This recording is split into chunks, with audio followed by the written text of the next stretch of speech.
Phil. I'm Nilden. I'm Raz. I'm gonna bust his ass. I'm Brandon. Slide jobs by the dozen out here. Hello, this is Thomas. Here. Pisser.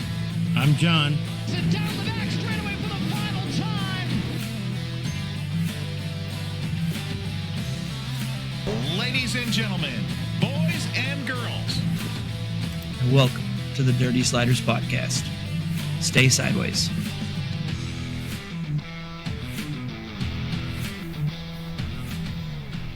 Hey, good evening, everybody. How are y'all doing? You got the boys here. We're missing a couple. Neilton's got a kid he's taking care of, and I think Brandon might be doing some safety stuff. I don't know. I don't know who put that man in charge of safety. I wouldn't have. But neither here You seen nor his there. race car? Yeah. If you've looked at his race car, you definitely don't want him doing safety. Yeah, no way. So, as you guys can probably tell, we have an extra visitor today. Old Ben Deatherage from IMCA TV. How you doing, Ben? Doing good. We're kind of getting everything prepared here. We're supposed to have a little bit of a winter storm projected tonight. Hopefully snow, not freezing rain. But doing the best we can to prepare. Awesome, man. I want to give you a chance to be able to introduce yourself, kind of tell us what it is you're doing now, how you got to where you are, and how you kind of got into the racing deal in the first place. Sure, I mean, it's a pretty long story, but I guess I have to start. My first race was when I was 7 days old, as a little baby. Cottage Grove Speedway here in my hometown that I still live in, Cottage Grove, Oregon. And I went there obviously a lot, and then when I was 3 months old, I was diagnosed with leukemia, and we found out that I couldn't go to places like the mall or confined spots because if I contracted something with my treatments, like it could be lethal. So what we found is I could go to outdoor stuff, and what was one of the great outlets is I was able to go to the racetrack and just kind of be normal a little bit, and so that was super cool. And my dad had been involved a lot in racing. His father hadn't, and my dad discovered the car culture of the 60s and the 70s. He never raced himself, but he built cars and he worked on cars. And then eventually he married my mom and stuff, and that kind of slowed down a little bit. And then obviously me getting sick kind of hampered things, and we would just go watch. And then once I got better, once I, by the grace of God, got cured, I was able to, he was able to kind of go to shops more and stuff, and my mom would take us to the races. So really, as far as racing, it's been a lifelong journey with me. Awesome, man. So a little bit on kind of how mine and yours paths cross, which is where you're at today, is you interviewed me on IMCA TV during the second week of the Winter Nationals. How do you get being from Oregon and Iowa, or IMCA is a Midwest Iowa-based kind of thing, how do you get that opportunity to be able to do this for IMCA? I mean, it's one of those deals where there's a lot of times where I'm going on a trip and I don't even know how this is all possible, I guess my career as an announcer started when Cottage Grove Speedway was going through some legal problems in the early 2000s. This would have been 2002, 2003, for sure 2003. And there was somebody that was one of the people that were helping organize the Save the Speedway and was kind of a liaison between it was like their steering committee, I believe it was, and the track owners and the legal team and all that business. And she just so happened to also be kind of a major part of promoting at a different racetrack during the winter time, because there's winter racing indoors for cage carts and things like that. And that was at the State Fairgrounds in Salem. And my dad was just, hey, how's it going? And she said, oh, it's going good. If you can think of an announcer, I need one. for the season. The person that was doing it before wasn't able to do it, or something had happened, something had fell through. And he said, "Oh, well, I'll have my son do it." And at the time I was only, 15 years old, still in high school. And, I didn't know anything about how, like, I didn't go to school for any of this, even afterwards. It was just a lot of watching, observing, finding your own style, kind of like a musician a bit, of, trying something that works, and hey, that didn't work, I'll go back to something that I started with. Um and so that just led to, obviously, that connection with, or the Oregon State Fairgrounds, Salem Indoor is what it's called, and going to Cottage Grove. And then I just kind of spread around my region here in the Pacific Northwest, and I ended up working for a guy named Jerry Schramm in 2012. And that was the first time I ever, like, exclusively that's all I did. Prior to that, I was, a manager at a grocery store, a meat cutter, and all that. So I had to juggle a lot of balls, and this, like, put all my eggs in one basket. And then I worked for Jerry, who owned four tracks at one point in time, and multiple series in the Northwest. So it kept me busy all year long. And then just, things happen, and I started my own business. And so that allowed me to go beyond the Northwest.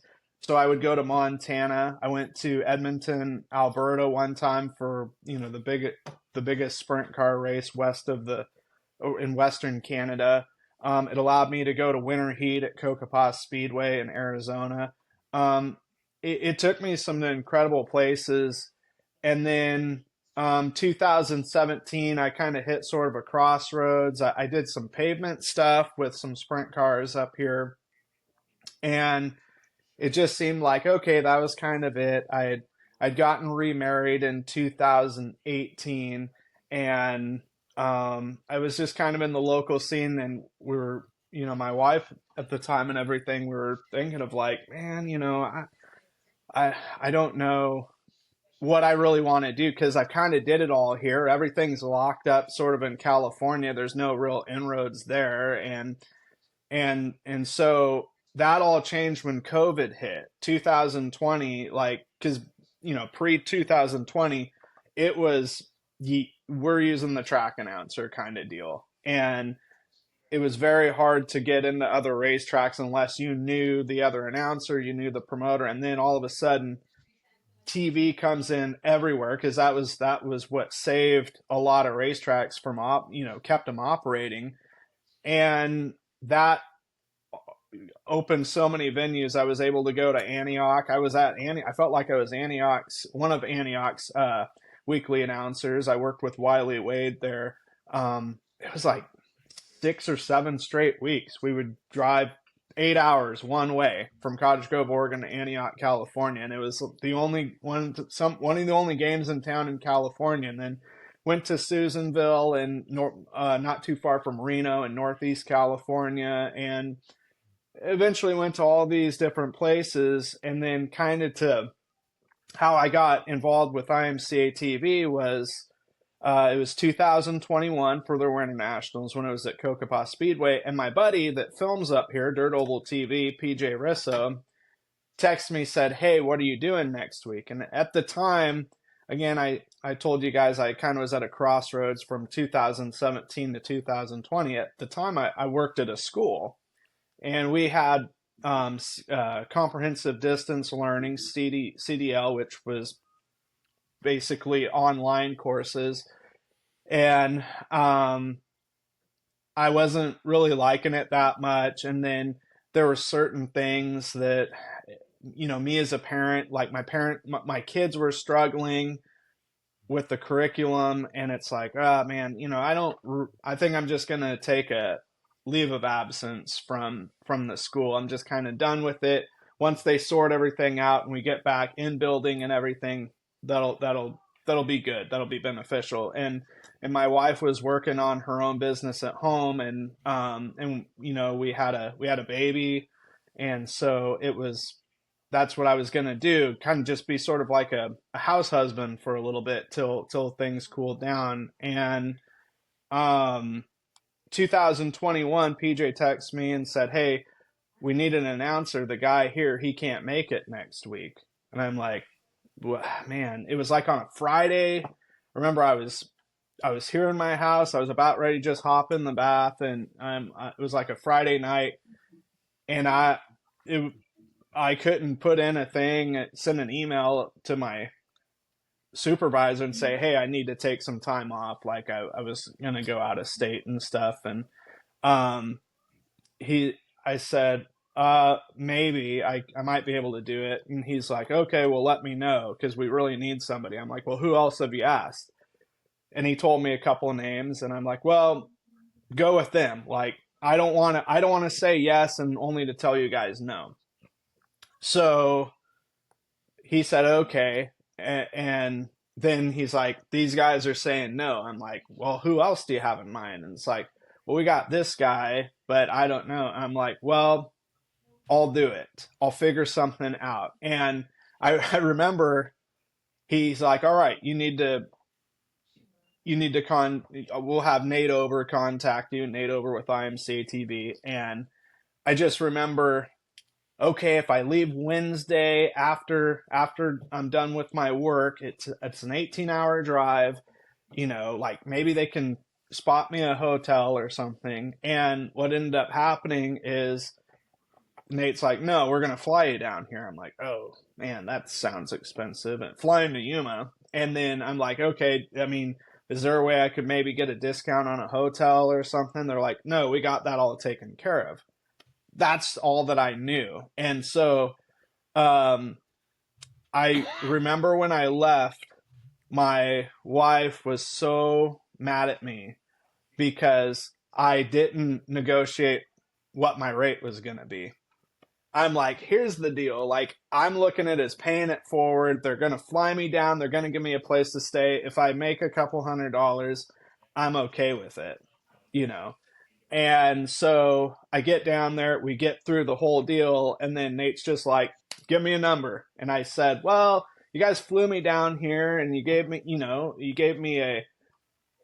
all this cool stuff, like for a place for me to stay. Like, you didn't have to do that. Like, I don't know, $100. And he's like, "What, a day?" I'm like, "No, for the whole thing." And he's like, "No, that's not how that's going to work." And so he told me, "We'll do this." And I'm like, "I like this. Like, do you guys need me again?" And he's like, "Well, keep your shirt and stuff. We'll definitely use you and stuff." And that's how the relationship started there. And then Nate and I have just became so close friends. And a big part of who was also a part of the IMCA TV deal too, Chris Grainer. He had gotten PJ on that platform as an affiliate and everything, and he had came out here, and I met Chris kind of before that whole thing exploded. And just those two guys have just been very incredible to my career, of just giving me opportunities to be at bat, essentially, to try and accomplish the success that I have.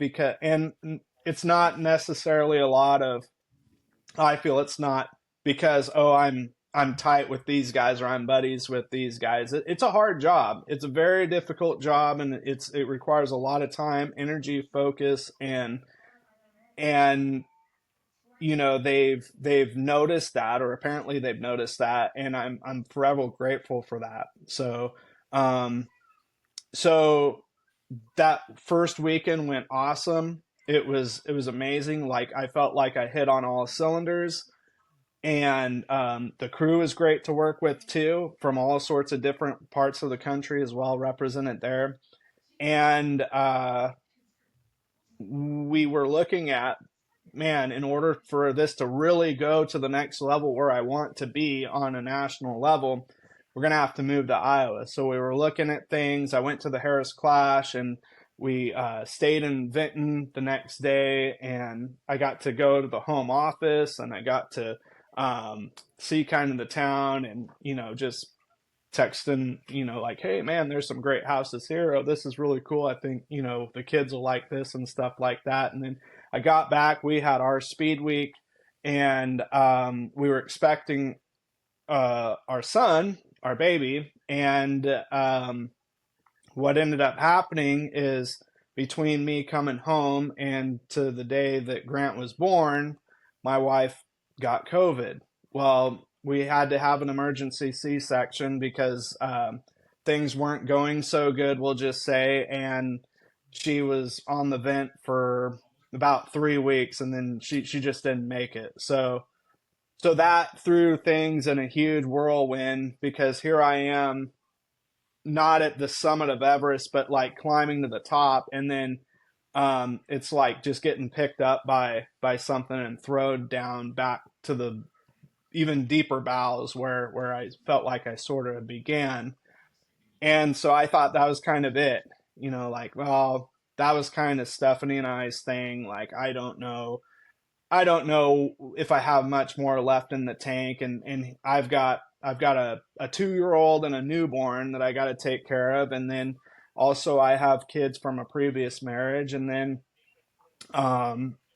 some of Steph's children decided to live with me, um, and so that was super hard, and then it took about not even a year, but like it felt like 20 years. But then I got to go to Super Nationals the next year, and I want to think like maybe June of 2022. It's like, I can do this, man. Like I feel good about this, and then 2023, I went to the most races I think I've ever did, like almost 110 races in one season, all over from the Midwest to from Knoxville to Supernats to all over California. And I was in California, like it seemed like every weekend for like 4 or 5 months, it seemed, between Red Bluff and doing the NARC 410 series. And then last year I really I had some things come up where I didn't obviously go to as many races, but then I just kind of wasn't able to go to the NARC deal because my dad had some health problems, and my angel of a mother who watches my kids while I'm away was wanting to tend to him, make sure that he's okay. So I had to kind of stay closer to home. I couldn't be gone for 4 days at a time, and then if I did have to, I'd have to kind of split it up and find a sitter. And in 2025 so far going great. Went to the big cage kart race in Reno for New Year's, and then Winter Nats, where I met you, Thomas, for 2 weeks, and came home for a couple days, went back down to Casa Grande for another 2 weeks, and just got back Sunday from South Florida, and ready to go to the Panhandle of Florida here in a couple of weeks for the Clash on the Coast. So it's just one of those deals where it can be a pretty brutal business, and brutal in the sense of it's like racing, or it's like anything in life where you're trying to succeed and climb. It's very easy to and I fall in the trap because I'm my worst critic, but it's very easy to get dejected, and you just don't take it personal. Just keep moving, just keep flowing. And because you didn't get that job, there's a reason why you didn't get that job. Because it opens up for a better opportunity, or, that person is doing that, that they're put in that place for a certain reason. So yeah, so that's the brief summary of my life. So sorry. No, you're fine, man.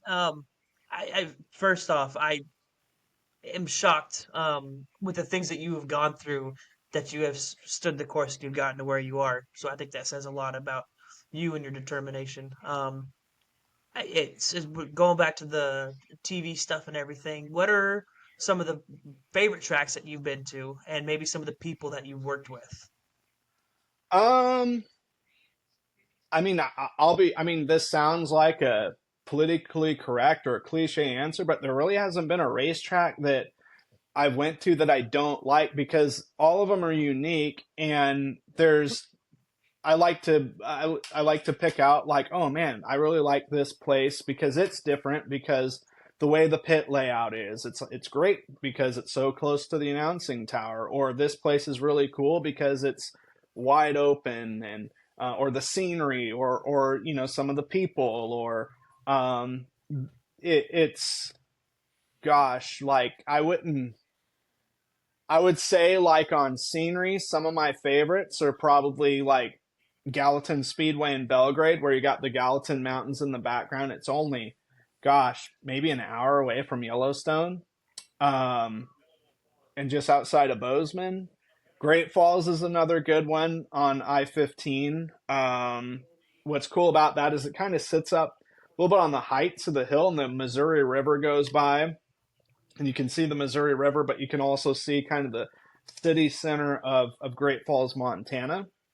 Um, I didn't get to broadcast this one, but well, either of these ones. Knoxville is really cool just because of the significance and the history there. And I would say that, and even more with this past May. So I'm engaged to a lovely lady that grew up here. She moved to Indiana. We reconnected online right around Super Nationals time in 23, and we started, you know, doing this crazy thing called long distance dating. And we went to the Indy 500. She lives in Indianapolis. She's a lawyer there, and so she's looking to move back here in a couple of weeks. So that's with her son. So life's going to get wild and western again, but it's fine. It'll bring a lot of order to some chaos. So, of the tracks that you've been to in the races, what, not track, but race, what particular race has been your favorite? I like Super Nationals. I mean, there's a lot of people that say, man, this is a lot. This is too much. And I could see that. When I first went to Super Nationals in 22, I was hired to be more of a media correspondent to help Bill Martin out with IMCA.com. And he's like, just get me 3 or 4 stories a day. Just pick random people out. Doesn't matter who they are. And just, hey, talk about their season, you know, their journey getting here, all that good business, or maybe their history with the race. And what was great about it is allowed me to just kind of suck it in versus being thrown in the fire per se. And I'm forever grateful for that opportunity, first of all, to get invited to go. And then the last couple years, a bit more active role where it's doing interviews. And this last year, what was really special and really fun is Sean Neestad, who announces at Houston Speedway in South Dakota. Him and I were part of like a Sports Center-esque kind of breakaway show, which was really cool. And I believe that it's got a lot of potential. You talked about people that I enjoy working with.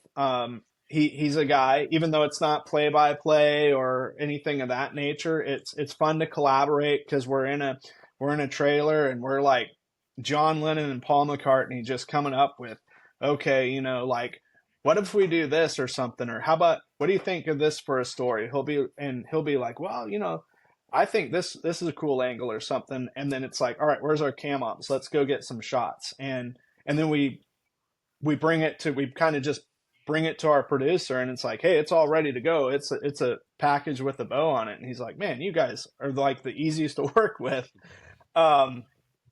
He's one.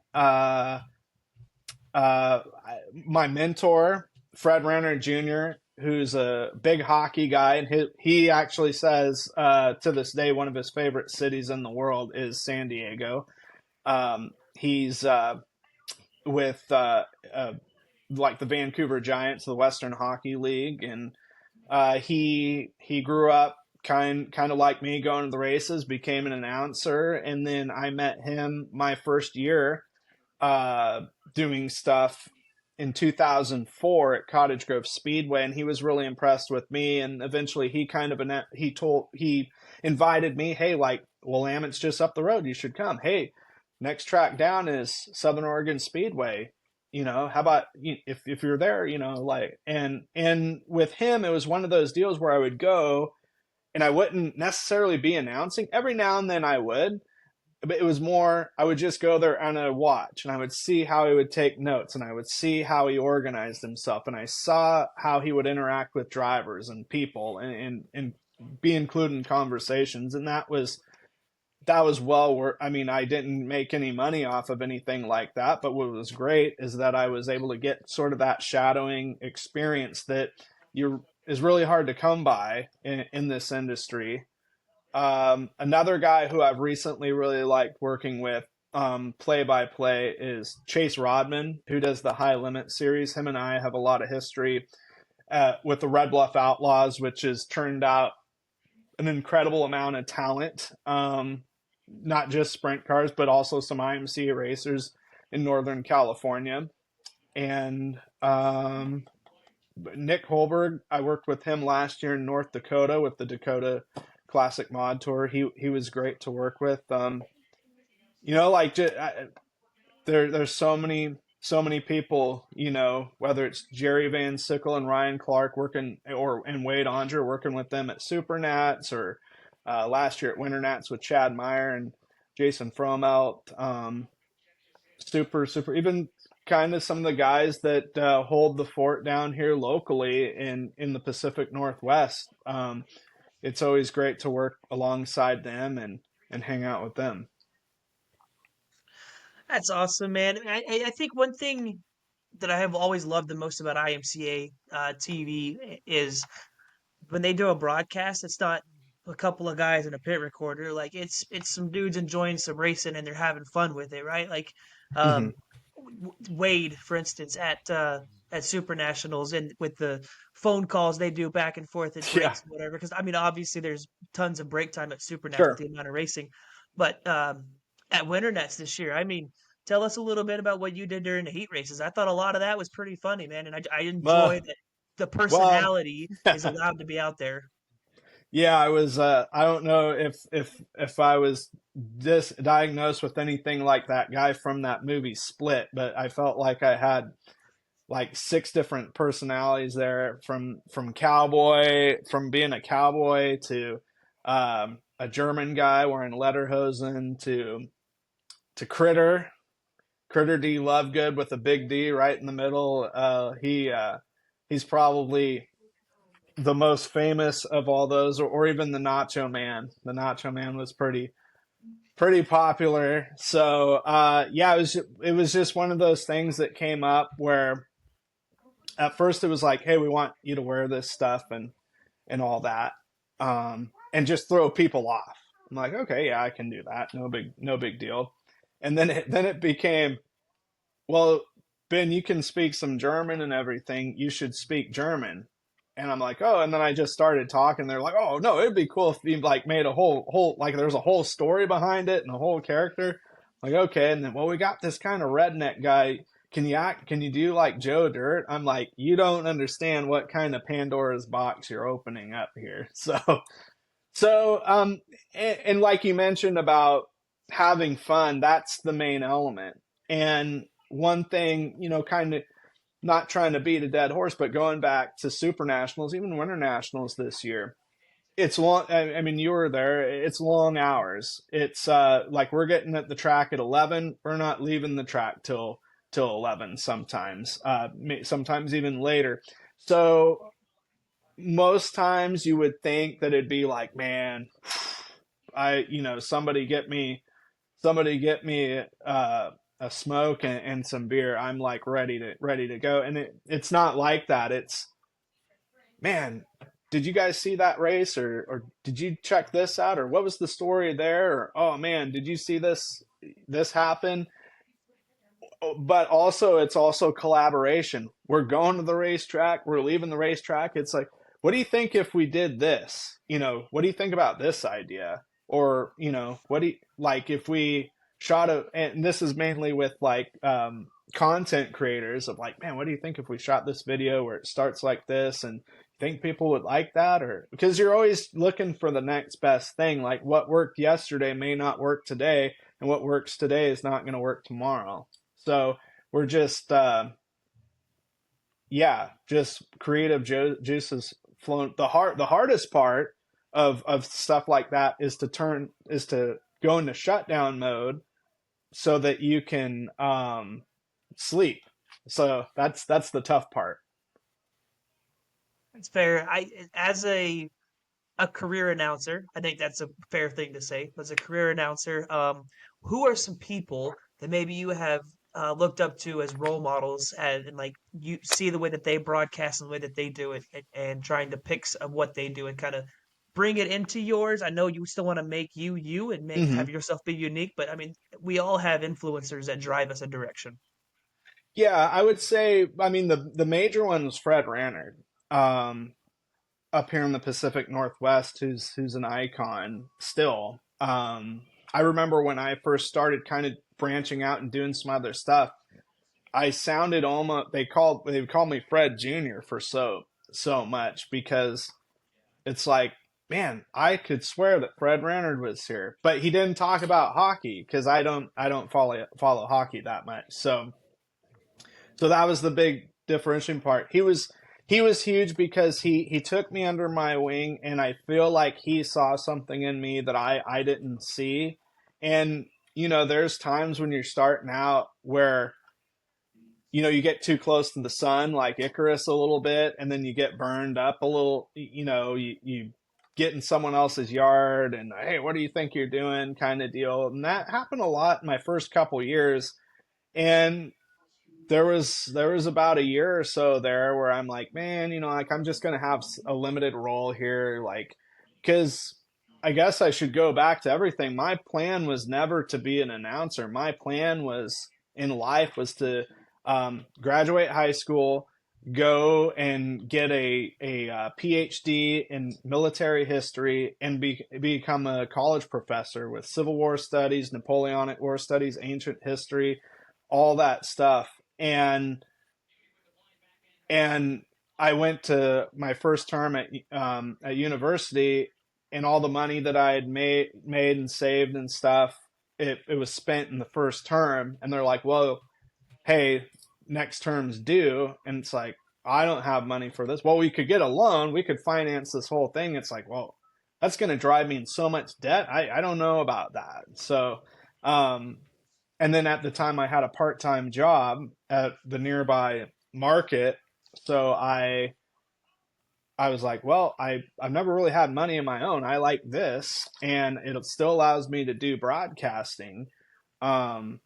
So that's how that happened. But like I did, he wasn't per se um, he wasn't in the broadcast business or anything, but my dad's best friend, one of his best friends, Mark Howard, he was a local racing legend, and he was the track parts dealer at Cottage Grove.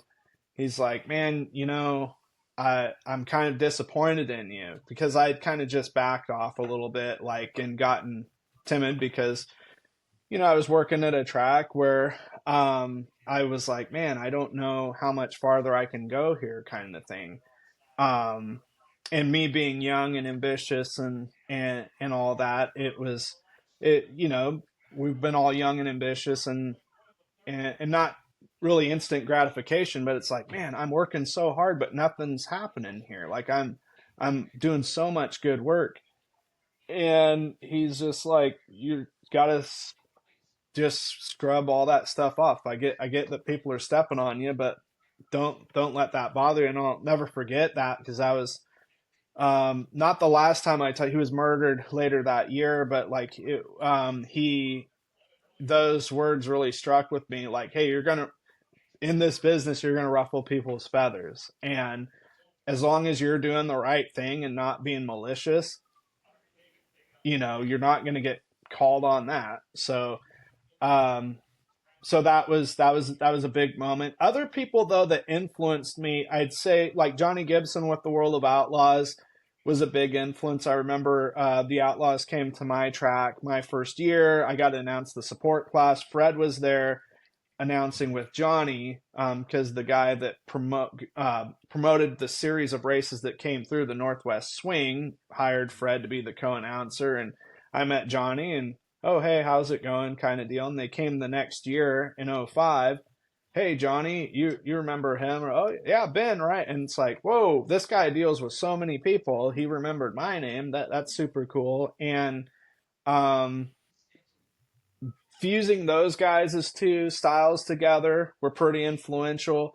Other guys that I liked, it wasn't a dirt track race or a dirt track broadcaster, but like Alan Bestwick with NASCAR, just sort of that homie, hey guys, just if you got here late, just take a seat. We'll get you up to speed with what's going on here. Telling stories and there's really I'm a huge soccer fan, and Martin Tyler in England is like one of the greatest, I think. And even Al Michaels, kind of those guys, how they just tell stories. Like Real Madrid, they won the UEFA's Champions League, 5 years in a row, and all this good stuff, and Alfonso Di Stefano, their talisman, and all that. But also not going overkill. The hardest thing, the biggest challenge for me, I think, what I try and do the best, and some days I feel like I hit it, other days I feel like I miss it, is I be conscious of whether people are tuning in online or they're in the stands. There's going to be fans there that have been there their whole life and they know everything. And then there's people there that are there for the first time, and it's balancing giving good information to the people that are regulars and diehard fans of, hey, this guy is doing all this stuff, and it's like, yep, oh man, I didn't know that he's going to go do that kind of thing. But also informing race fans that have never been there before without dumbing it down, of course. If you're new to dirt track racing, this is called the Delaware Double File Restart, and the leader gets to be out by himself. Second place has the choice of inside, outside, and everything behind after that first row, it's arbitrary. The even spots are down on the inside, or the odd spots are on the inside, and how that winds up being. And so that's again, that's a challenge. And I'm a person where I do so much research. Like, I feel like on all my off days, I'm always constantly entering results, looking up former champions list winners. And so I have a database of all these results. I have a database of also all these drivers. So when somebody says, hey, I don't know anything about this guy, boom, I have all of his Super Nationals record. If he's won any big races, series championships, state championships, regional championships, national championships. But with that, it's come, like I said, it's come through a lot of hard work and dedication and staying focused. And so that way, when you go up to a guy too, and you interview him or you have a conversation with him, you kind of know who he is or what he's done, versus you go and interview somebody and, oh, I didn't know the guy that I just talked to was like a 13-time national champion, Mike Nichols. Oh, I never knew that kind of deal. So, yes. So that's the long answer to that one. All right. Anybody else? I think Phil said he had one. Yeah, Ben, I got a question for you. So, how does a guy like our good driver here, Thomas, how would he go about getting a series or something like that run about him, like kind of like they did with Dirt Nights, but have it focus on Thomas Soper Racing? How does something like that happen? Like have him go compete with a series or start a series? No, like a TV series, like a TV show. Yeah, a TV show, something like that, just showing what he's gone through and focusing like on Soper Racing and getting him out there that way. I think it's with the way technologies became, especially with phones and just how good they are, you can just get even great content there. Obviously, the bigger the bite of the equipment, the better. And it's just something as simple as a good friend of mine that I've watched grow up since he was in cage karts, and he's now in 410 sprint cars. Tanner Holmes, I think, is a guy that sets the bar on the YouTube scale. And when you look at his stuff, and this isn't anything to downgrade Tanner or anything. It's just simple. It's like, hey guys, I'm here at Verona Speedway Park in Ramona, California. It's super hot. Looks like we got 15 cars in the pits, getting ready to go out to engine heat, and he's just got a guy with a camera that shows him, going and hot lapping, comes in. Oh, car felt great, man, but the track was a little greasy, but hopefully, that buzzes in great. We're going to go out for our heat race. We start third, and just be personable and genuine as well. That's what I've noticed with some other drivers that do. I think this is a good platform too that can promote what I call with some drivers that have brands, really. I mean, we don't kind of think of it, but it really is. Like, you look at in the sprint car world, Rico Abreu, even David Gravel, Sheldon Hodenshield, Donnie Schatz, and they've built these brands through a lot of social content that they do. You're seeing that in the IMCA world. I've some guys that I think do it very well is Cam Reimers in Iowa and Brandon Bombardo in Minnesota.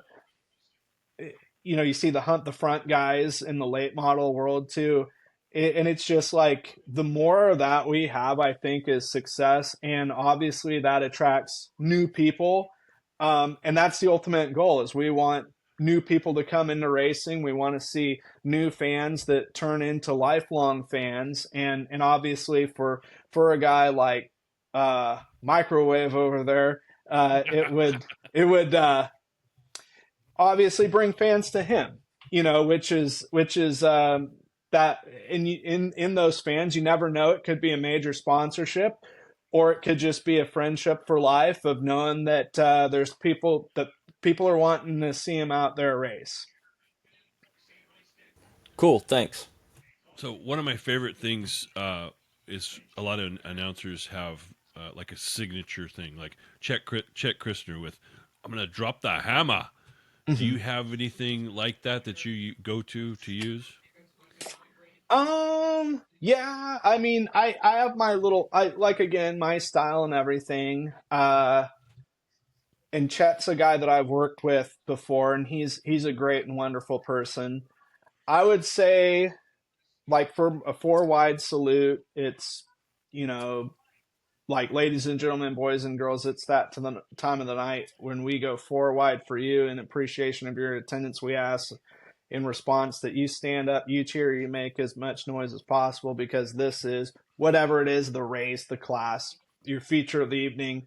Let them hear you, and then just crank some music. And that's something that I adopted from Fred. As far as racing stuff, I mean, one of the things that I sort of developed that has stuck is, and at first I'm like, oh man, I don't think people are going to like this, especially track promoters, when cars are just like single file in a line, ripping around the racetrack. It's not because like it's rubber down or anything. It's everyone's just going so fast. And I call it a DRS train from Formula One. Like, everyone's going the same speed. Obviously they don't have DRS, but I've used that. I try and spice it up with some Formula One terms in there that I think some folks that like lunge or puncture or, so. But there's one like that I solely created, and there's some people that revile it, and then there's some people that think, wow, that's kind of organically cool. It's called a claymaker. And so a claymaker is basically a slide job.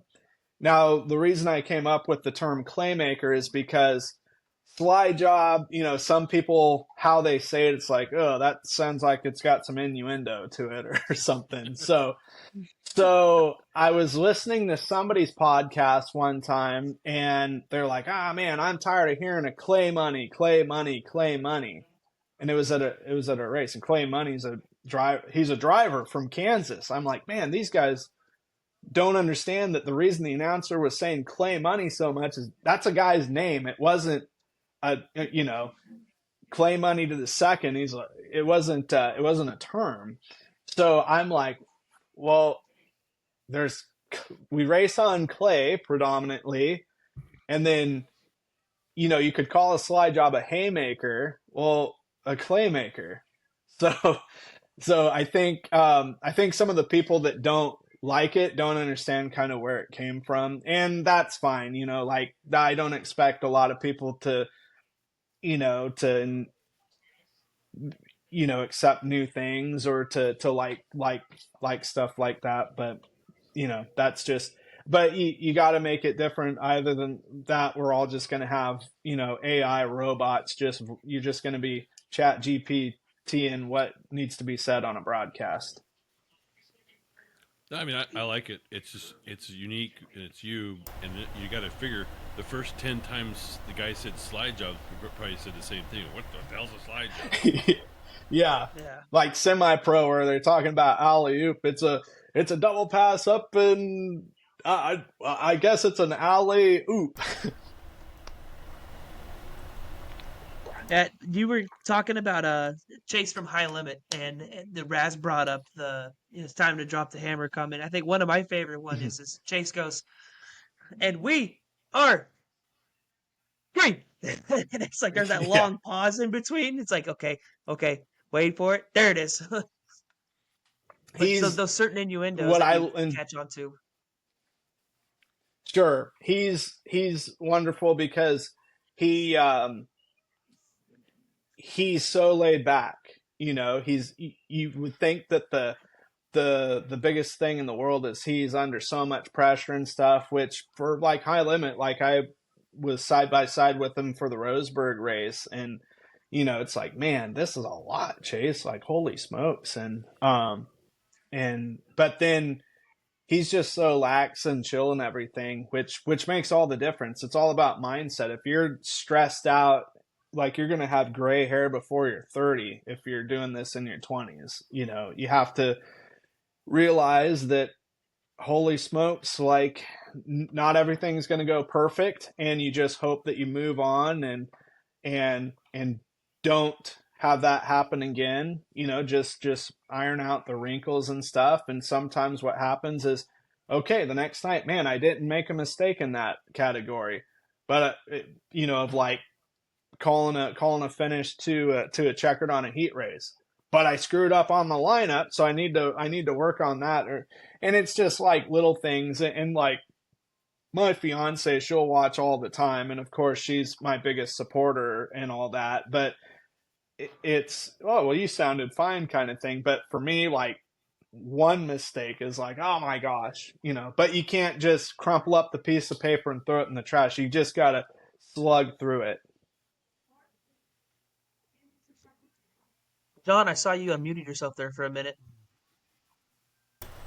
Oh, I was just playing around, but I do want to say, Ben, I'm just in awe, like Thomas was earlier, of everything that you've gone through to get to where you're at.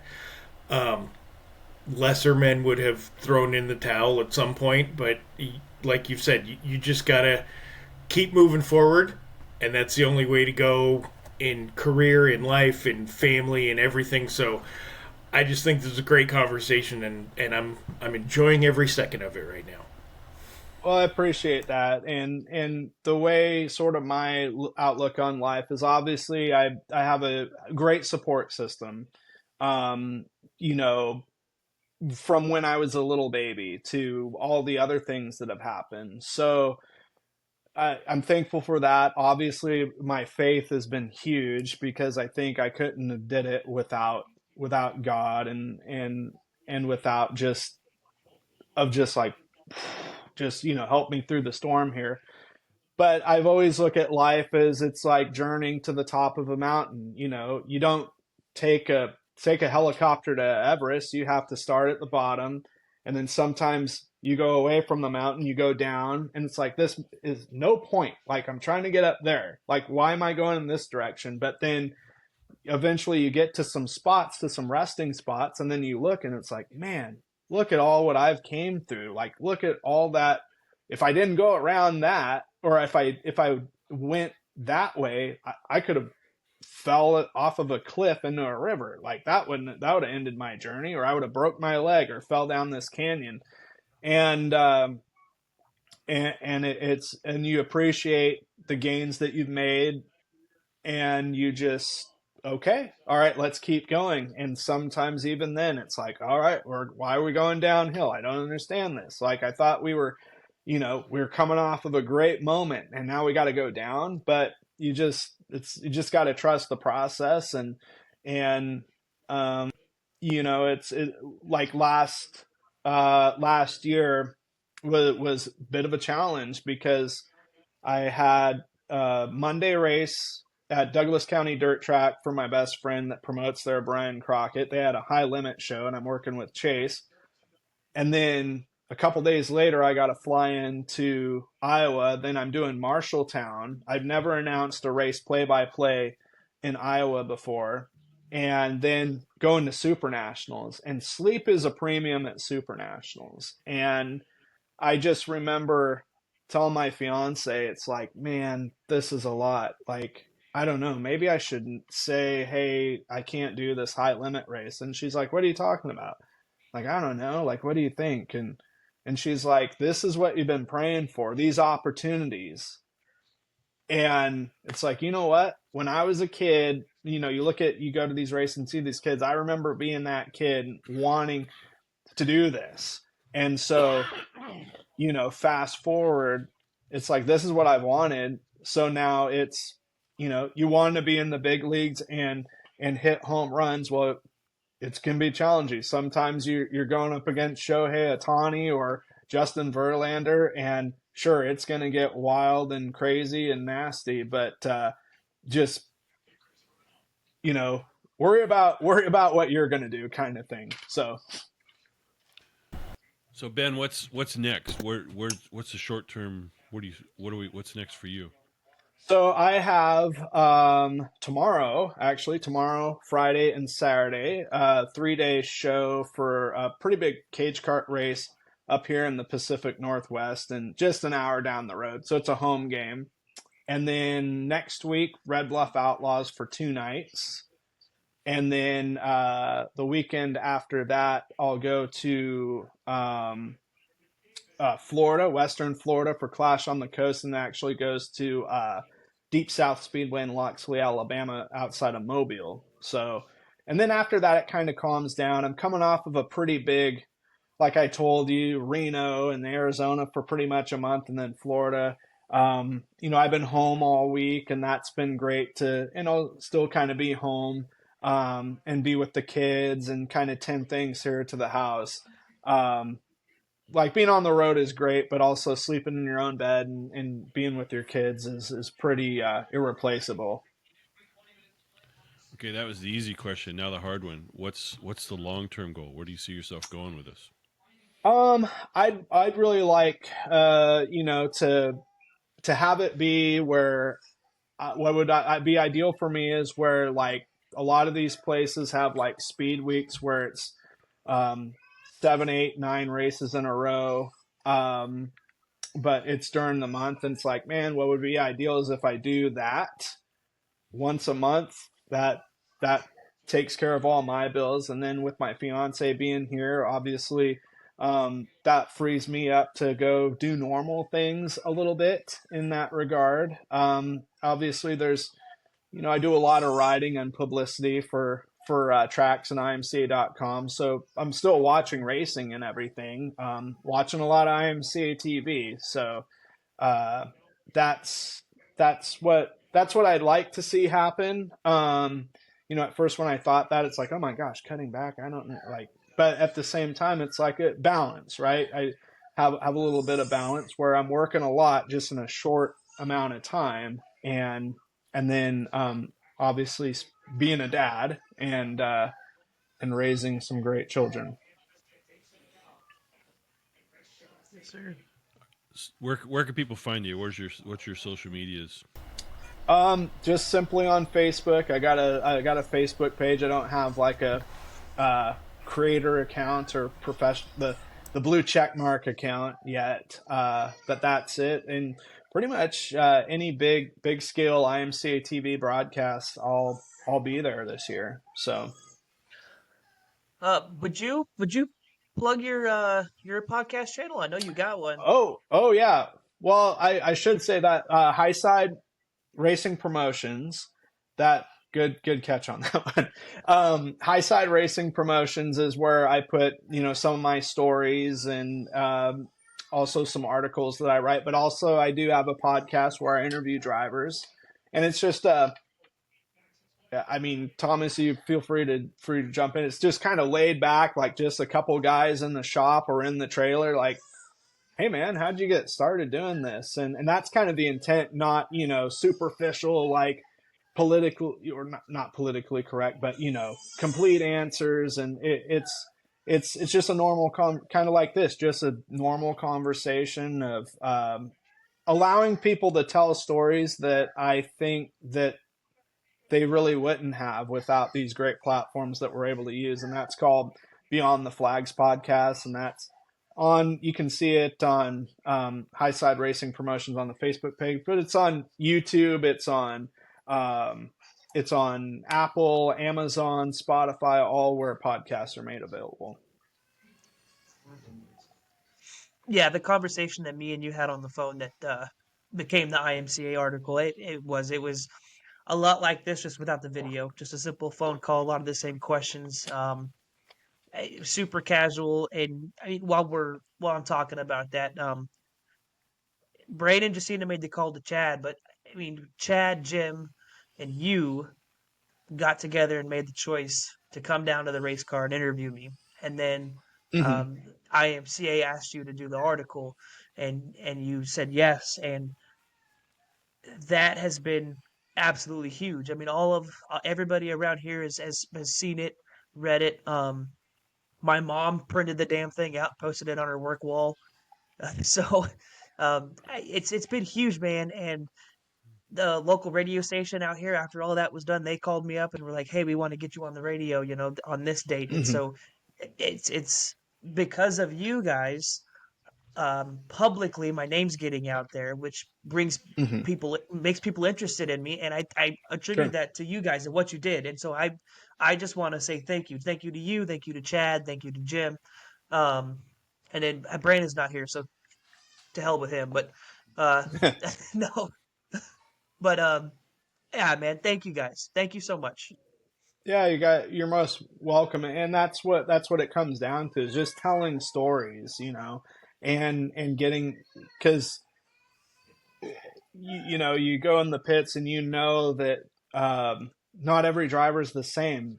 Financially it might be different, occupationally it's different, um, experience is different, ability it may be different as well, and just picking up on the storylines of where people come from. It's not as simple as, oh, I just got a car and that's it kind of thing. It's, well, no, my dad used to race, or, oh, I did go karts for a little bit, or, my girlfriend's dad raced and I would go help on the car, and I did, it's just, I like to know where people come from. And again, that's the historian in me. I I'm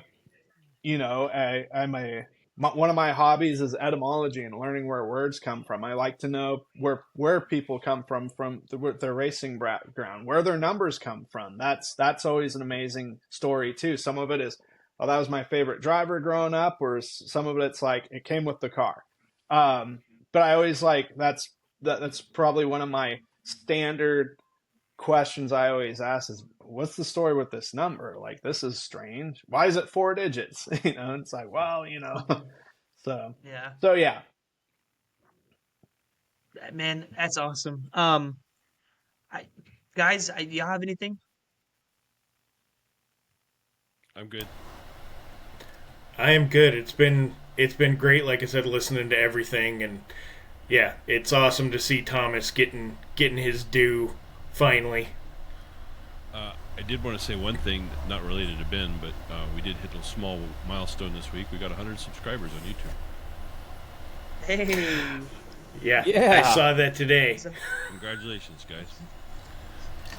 Ben, I'm sorry you won't get as much exposure as I got with you guys, but you'll get some. It's okay.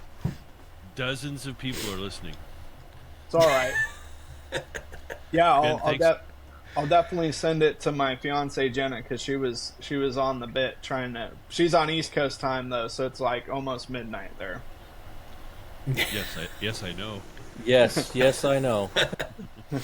It's Phil's in Florida and Raz is in Arkansas. Okay, Kentucky, okay. sorry. Kentucky, you dum-dum. Yeah. Arkansas tree branches. Kentucky tree does not branch. Ben, thanks for taking the time with us. We really appreciate it. It's been amazing listening to your story, and we enjoyed having you here. You're most welcome. Thank you guys. Yeah, thank you, Ben. Absolutely. And I'm Great sure talking one to day, you. Ben. I'm sure one day, Ben, our paths will cross again. And until then, man, There we go. take care of yourself. Yep. I'm telling you, I'm one of these days I'm going to go to Verona Speedway for the summer challenge. So we'll bump into each other. Awesome. Yeah. All right, thanks for listening. Like, comment, subscribe. John, you want to tell them all the stuff? Dirty Sliders on Facebook, at Dirty Sliders on Twitter, and Dirty.Sliders on Instagram. Go there, find some content. We're going to be putting more out. It's good to be back after being sick. Good night, everybody. All right. Good night, all.